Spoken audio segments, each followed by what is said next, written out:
జోరు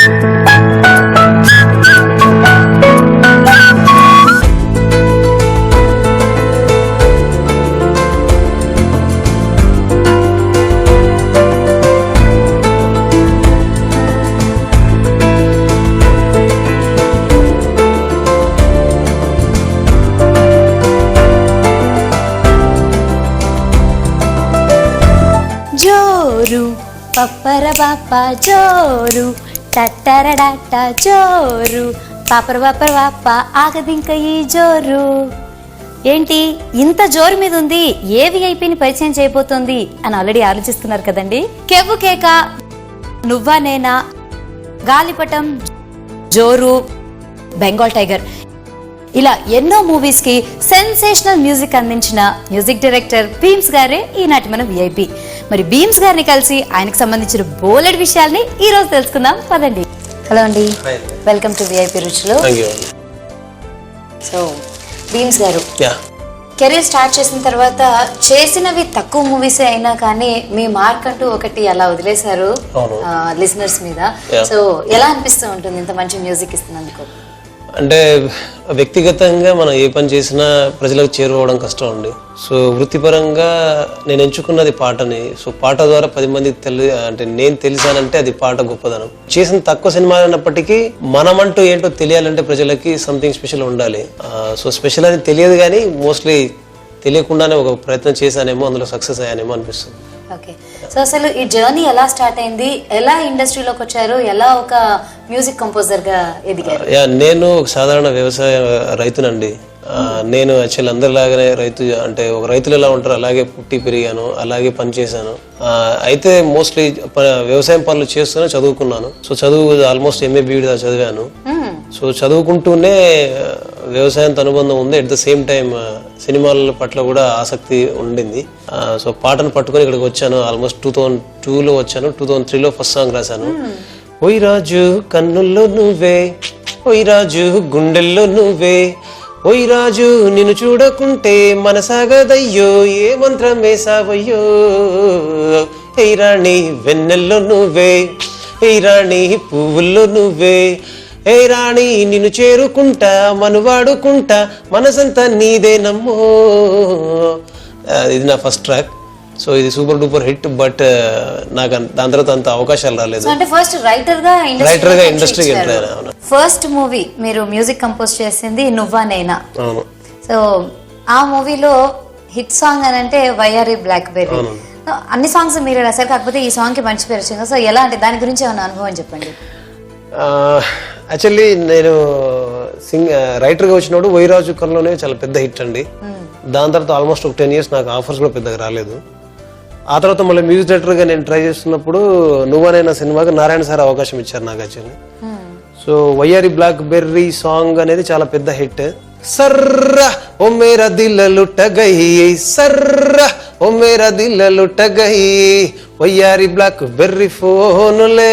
ఆ సర్ర అనే సౌండింగ్ నేను కొత్తగా ప్రయోగం చేయడం వల్ల ఇతను ఎవరో సంథింగ్ కొత్తగా వచ్చాడు, ఇతనితో కూడా మనం ప్రయత్నం చేయొచ్చని నాకంటూ ఒక ప్లాట్ఫామ్ మ్యూజిక్ డైరెక్టర్ క్రియేట్ చేసింది ఆ పాట. సో థ్యాంక్స్ వైఆర్ఈ బ్లాక్ బెర్రీ. అంటే ఎక్కువగా యూత్ కి నచ్చే సాంగ్స్ అనుకుంటారా, లేకపోతే మెలోడీస్ రాస్తే బాగుంటుంది అనుకుంటారా? అంటే ఎలాంటి కంపోజ్ ఎక్కువ చేస్తుంటారు? ఇప్పుడు లక్షలు పోసి పాటలు చేసిన ప్రజలకు చేరువ కానప్పుడు విఫలమైనట్టు. లక్షల మందికి చేరాల్సిన పాట లక్షణంగా లేకపోతే విఫలమైనట్టు. సో నేను వాటిని మైండ్లో పెట్టుకుంటాను. ఇప్పుడు ఇటుక బట్టిలో పనిచేసే కార్మికుడు కూడా ఉంటాడు, ఇటుక మోసే కార్మికుడు కూడా ఉంటాడు, ఇటుకను పేర్చి ఇల్లు కట్టే కార్మికుడు కూడా ఉంటాడు. అందరు ఇటుకనే పట్టుకుంటారు, బట్ వేరియేషన్ ఉంది. అతను చేసే పనిలో వేరియేషన్ ఉంది. వాడికి ఏం నచ్చుతుంది? ఇప్పుడు పబ్ కల్చర్ ఒకటి ఉంటుంది, పారిశ్రామిక విధానంలో ఇంకో కల్చర్ ఉంటుంది, ప్రాథమిక కల్చర్ ఒకటి ఉంటుంది. వీటిలో నాకు అనిపించింది ఏంటంటే 100% పీపుల్స్ లో 75 to 80% పీపుల్స్ మధ్యతరగతి జీవితమే ఉంది. సో మధ్యతరగతి జీవన విధానం, జీవన శైలి ఎలా ఉంటుంది, వాళ్ళు దేనికి ఇష్టపడుతున్నారు, దేనికి ఇష్టపడట్లేదు అనే విషయంలో నాకు ఎందుకు క్లారిటీ ఉందంటే నేను వచ్చిన నేపథ్యం, నేను పుట్టి పెరిగిన నేపథ్యం, నేను ఎదిగిన నేపథ్యం, చేరుకున్న వాతావరణం, ఇండస్ట్రీ.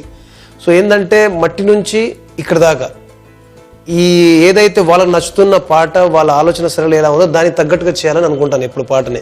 సో రీసెంట్ గా వచ్చి బెంగాల్ టైగర్ కూడా చేశారు. సో దానిలో కూడా మంచి హిట్ టాకేజ్ సంపాదించుకున్నాయి సాంగ్స్ అన్ని కూడా.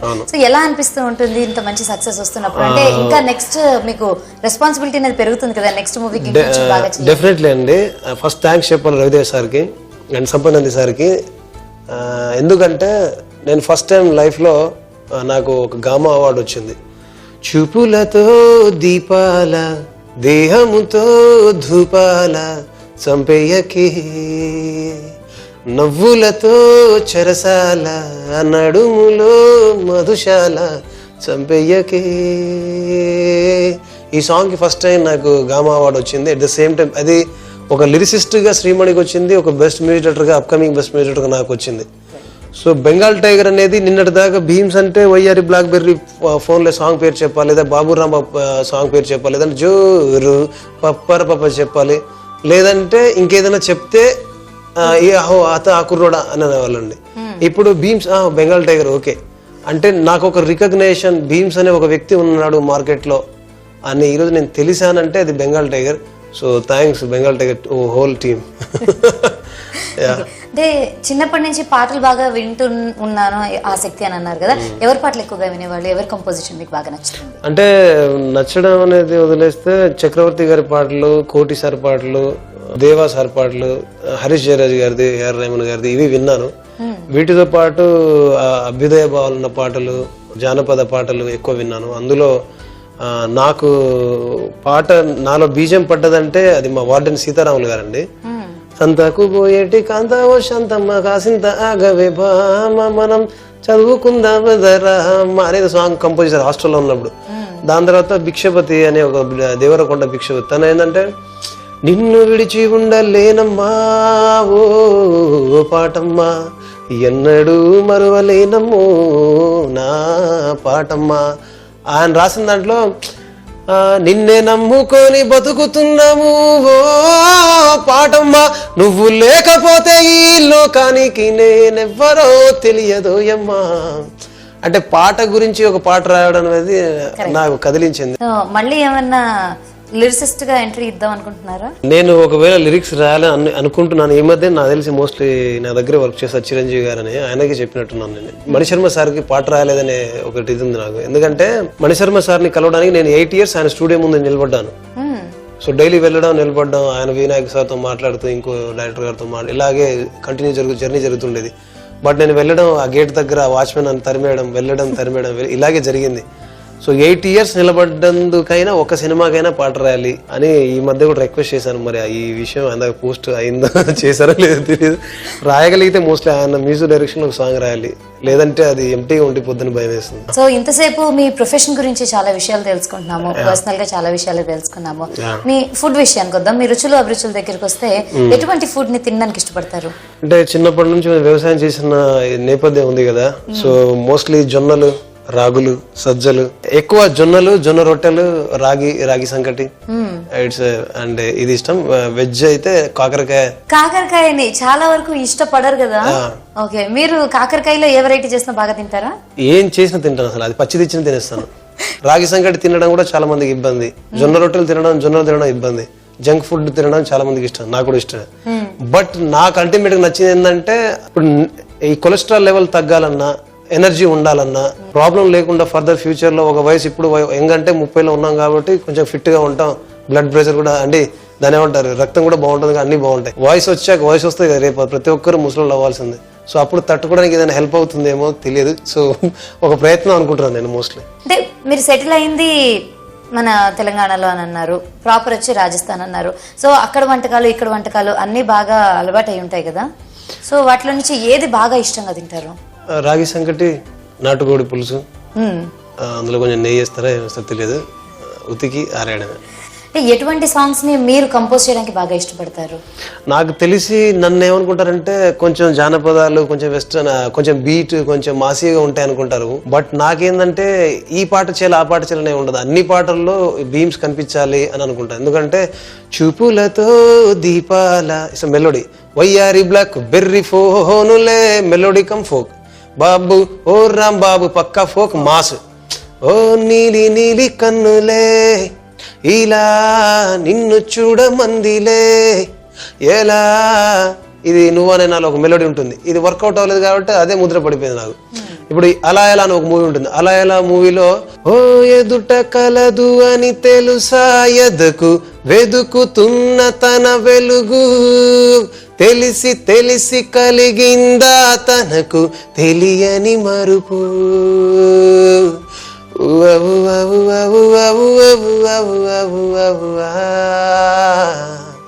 ఇది at the same time workout అయిన పాటలు అంటే ఇప్పుడు రాశిఖన్నా మేడం పాడిన పాట ఒకటి ఉంటుంది.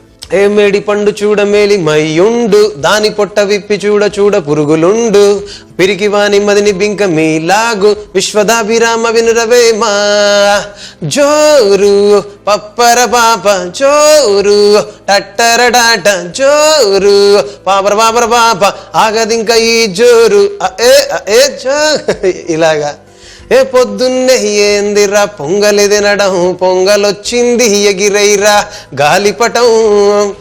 ఇది యాక్చువల్లీ నాకు తెలిసి నేను ఇది కొంచెం ఏదైనా ట్రెండ్ అవుద్దేమో అనుకున్నాను, మరి ఎందుకు అవ్వలేదో నాకు అర్థం కాలేదు. ఎందుకంటే ఏ పానీ పూరి మే దారు మిల్లా ఓ గోలీ సోడా మే బుల్లెట్ లగ్గా ఓ టించక అంటే లిరిక్స్ అన్ని కొత్తగా రాశాను.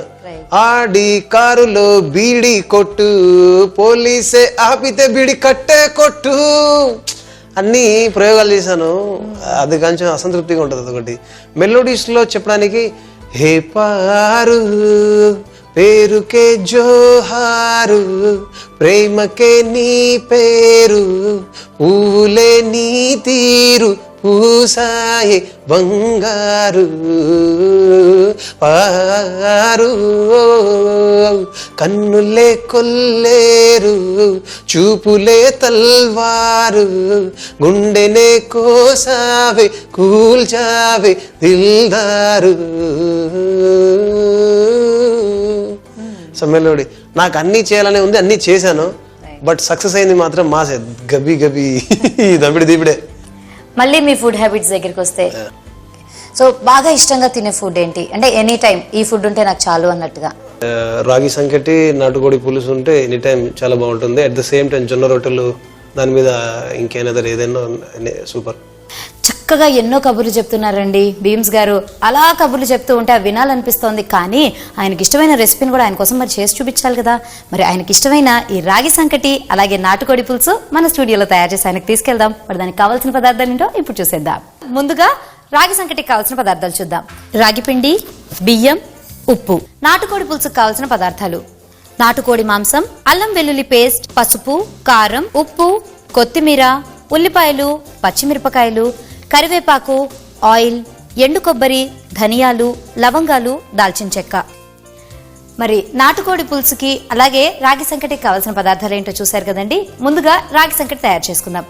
బియ్యం తీసుకున్నాం కదా, ఈ బియ్యాన్ని గంట సేపు నానబెట్టుకోవాలండి. సో గంట సేపు నానబెట్టిన బియ్యాన్ని తీసుకొని రెడీగా పెట్టేసుకుందాము. మరి బియ్యాన్ని అన్నంగా ఉడికించుకోవాలి కాబట్టి ముందుగా స్టవ్ ఆన్ చేసుకొని ఒక ప్యాన్ పెట్టుకుందాం.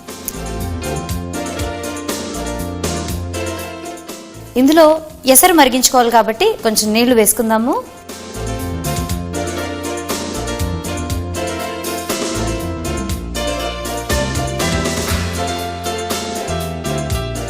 సో దీనిలో కొంచెం సాల్ట్ వేసుకుందాం.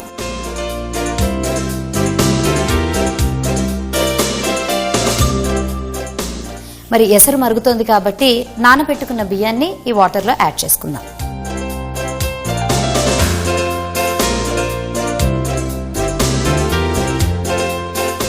దీని మీద కొంచెం సేపు మూత పెట్టి దీన్ని వదిలేసామంటే అన్నం ఉడకడానికి కొంచెం టైం పడుతుంది. కాబట్టి ఈ లోపు మళ్ళీ మనం నాటుకోడి ప్రాసెస్లోకి వెళ్ళిపోదాము.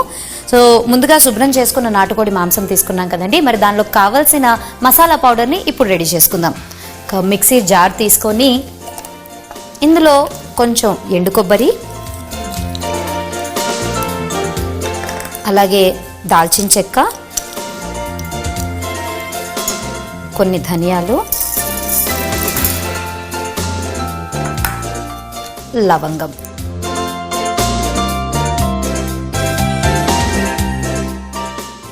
So mixie పట్టేసుకుందాం.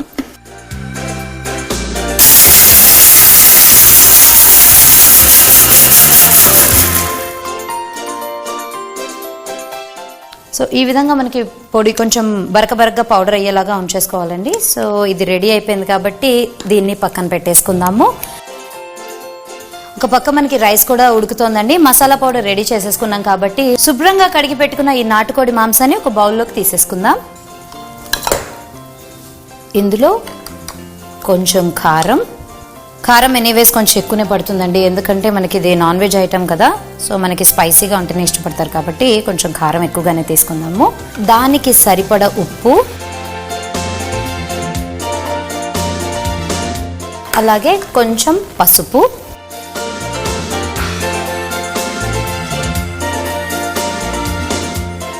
అల్లం వెల్లుల్లి పేస్ట్, సో ఇందులోనే మనం ఇందాక పొడిగా చేసుకున్న ఈ మసాలాను కూడా వేసేసుకోవాలి.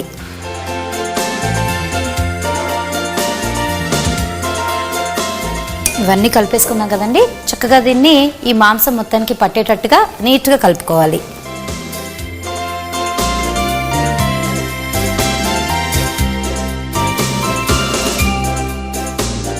ఇలా ఈ విధంగా మనం నాటుకోడి మాంసాన్ని మ్యారినేట్ చేసేసుకున్నాం కదా, దీన్ని పక్కన పెట్టేద్దాము.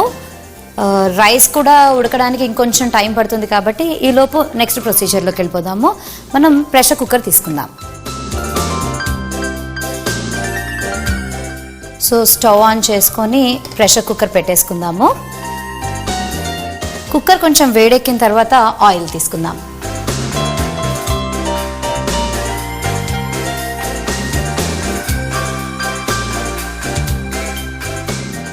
ఆయిల్ కొంచెం వేడెక్కిన తర్వాత ఉల్లిపాయలు అలాగే పచ్చిమిరపకాయలు ఏవైతే తరిగి పెట్టుకున్నామో వాటిని దూరగా వేయించుకుందాం.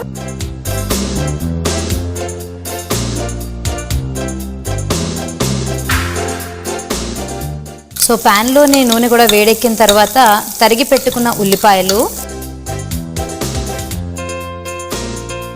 అలాగే పచ్చిమిరపకాయలు వేసేసుకోవాలి. సో ఇవి దూరగా వేగడానికి కొంచెం టైం పడుతుంది కదండి. ఈ లోపు మనం రాగి పిండిని ఈ ఉడుకుతున్న రైస్లో వేసేసుకుందాం.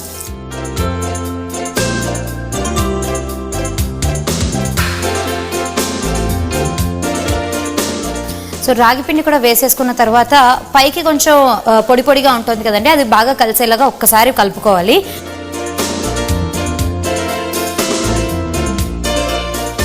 మరీ ఎక్కువగా కూడా కలుపుకోకూడదు, మొత్తం పేస్ట్ లాగా అయిపోతుంది కాబట్టి కొంచెం పైన కలిపేసేసుకొని అట్లా పక్కన పెట్టేసుకుందాము. ఇది ఉడకడానికి ఇంకొంచెం టైం పడుతుంది కాబట్టి ఈ లోపు ఉల్లిపాయలు ఎంతవరకు వేగాయో చూద్దాం. ఉల్లిపాయలు పచ్చిమిరపకాయలు దూరగా వేగిపోయినాయండి. ఇందులోనే కొంచెం కరివేపాకు కూడా యాడ్ చేసుకుందాము.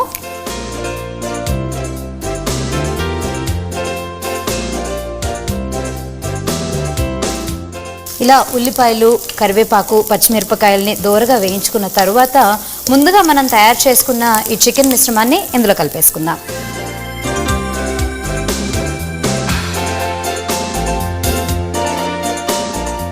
సో ఈ నాటుకోడి మాంసాన్ని కూడా ఇందులోకి యాడ్ చేసుకున్న తర్వాత కొంచెం సేపు మగ్గనివ్వాలండి.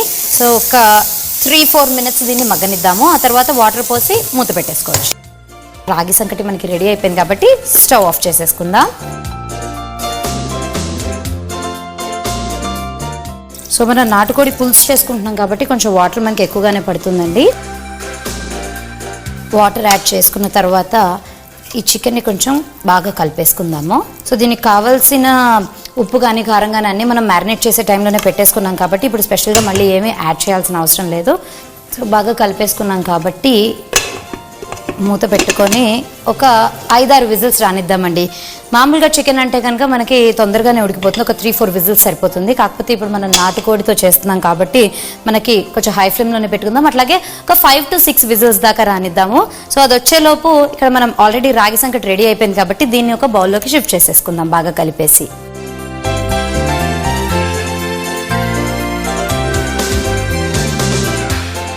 మనకి గట్టిగా అయిపోయింది కదా, సో దీన్ని ఒక బౌల్లోకి షిఫ్ట్ చేసేసుకుందాం.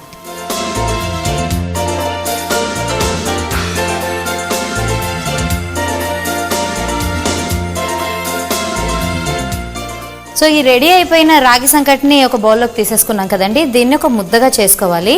కొంచెం వేడిగా ఉంటుంది కాబట్టి చేతిని కొంచెం తడుపుకొని దీన్ని ముద్ద చేసుకుందాం.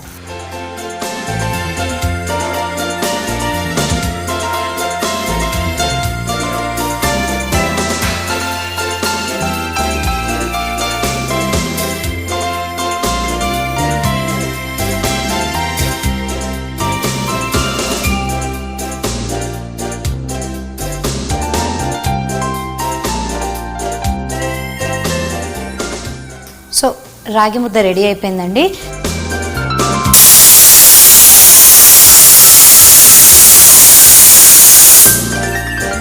సో ఒక 6 విజిల్స్ వచ్చాయి కాబట్టి ఇప్పుడు స్టవ్ని ఆఫ్ చేసేసుకుందాము. కొంచెం చల్లారిన తర్వాత మనకి మూత వస్తుంది కాబట్టి అప్పటి వరకు వెయిట్ చేద్దాం. కుక్కర్ చల్లారిపోయిందండి.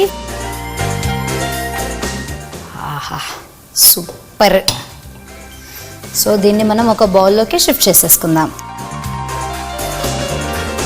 సో మనం పులుసు అంటున్నాం కాబట్టి కొంచెం లిక్విడ్ ఎక్కువగానే ఉంది ఇందులో.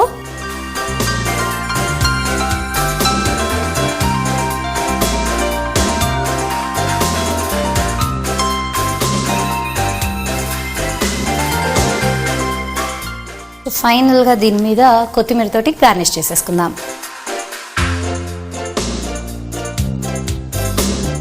రెడీ అయిపోయిందండి నాటుకోడి పులుసు కూడా. మరి దీన్ని ఒక బౌల్లోకి షిఫ్ట్ చేసుకొని రాగి సంకటితో కలిపి బీమ్స్ గారికి టేస్ట్ చేయడానికి ఇచ్చేద్దాం. మరి బీమ్స్ గారికి ఇష్టమైన రాగి సంకటి నాటుకోడి పులుసు తయారీ విధానం ఏంటో ఇప్పుడు తెలుసుకుందాం. రాగి సంకటి తయారీకి కావలసిన పదార్థాలు: రాగి పిండి, బియ్యం, ఉప్పు. రాగి సంకటి తయారు చేసుకునే విధానం: ముందుగా బియ్యం తీసుకొని కడిగి 1 గంట సేపు నానబెట్టాలి. తరువాత స్టవ్ వెలిగించి ఒక గిన్నెలో వాటర్ పెట్టి కొంచెం ఉప్పు వేసి ఎసరు మరిగించుకోవాలి. ఎసరు మరిగాక అందులో బియ్యం వేసి అన్నంలా ఉడికించుకోవాలి. ఉడుకుతున్న అన్నంలో రాగి పిండి వేసి అలా ఉంచుకోవాలి. ఆ మిశ్రమం ఉడికిన తరువాత అన్నం రాగి పిండి కలిసేలా శుభ్రంగా కలుపుకొని ఒక బౌల్లోకి షిఫ్ట్ చేసుకొని దాన్ని ముద్ద చేసుకుంటే రాగి సంకటి రెడీ. నాటుకోడి పులుసుకు కావలసిన పదార్థాలు: నాటుకోడి మాంసం, అల్లం వెల్లుల్లి పేస్ట్, పసుపు, కారం, ఉప్పు, కొత్తిమీర, ఉల్లిపాయలు, పచ్చిమిరపకాయలు, కరివేపాకు, ఆయిల్, ఎండు కొబ్బరి, ధనియాలు, లవంగాలు, దాల్చిన చెక్క.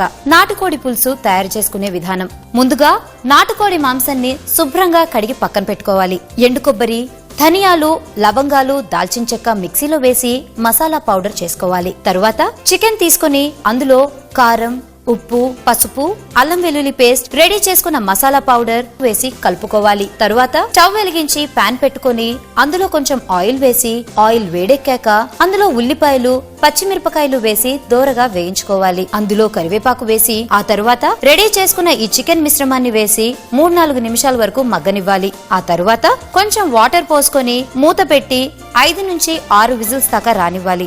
6 విజిల్స్ వచ్చిన తరువాత స్టవ్ ఆఫ్ చేసుకొని కుక్కర్ చల్లారిన తర్వాత ఈ నాటుకోడి పులుసుని ఒక బౌల్లోకి తీసుకొని పైన కొత్తిమీర చల్లుకుంటే నాటుకోడి పులుసు రెడీ. నాటుకోడి పులుసు, రాగి సంకటి 2 రెడీ అయిపోయింది. ఇంకెందుకు ఆలస్యం, బీమ్స్ గారి చేత టేస్ట్ చేయించేద్దాం.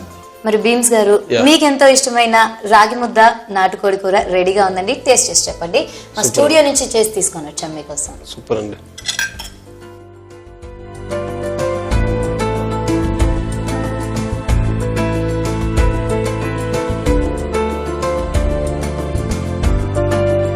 చాలా బాగుందండి. Thank you so much. మరి మీ బిజీ స్కెడ్యూల్లో నుంచి మా కోసం, మా వ్యూవర్స్ కోసం ఇంత టైం తీసుకొని చాలా చక్కటి విషయాలు మీ గురించి, మీ రుచులు అభిరుచుల గురించి చక్కగా చెప్పినందుకు thank you so much. And all the best for your future project. Thank you so much. Thanks ETV అభిరుచి. హుషారెత్తించే పాటలతో బీమ్స్ గారితో ఈనాటి మన విఐపి రుచులు చాలా జోరుగా సాగిపోయింది కదండి.